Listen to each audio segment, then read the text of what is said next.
Division বেঞ্চে যে হলফনামা এসএসসি দিয়েছে তার 242 নম্বর প্যারা অর্ডার কপিতে দেখুন এসএসসি কে যোগ্য কে অযোগ্য এসএসসি দেয়নি। 5400 এই অসীমা পাত্রর ভাইজি আছে। এদের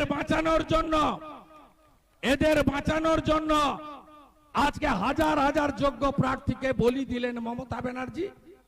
আমরা দায়ী নয়, কোর্ট দায়ী নয়, যারা কেস করেছেন লয়াররা দায়ী নয়।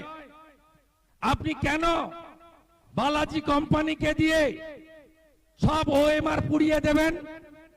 আপনাকে কে অধিকার দিয়েছে ডকুমেন্ট পুড়িয়ে দেওয়ার?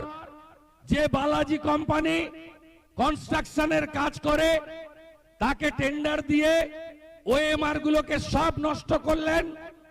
যোগ্যকে অযোগ্যকে হলফ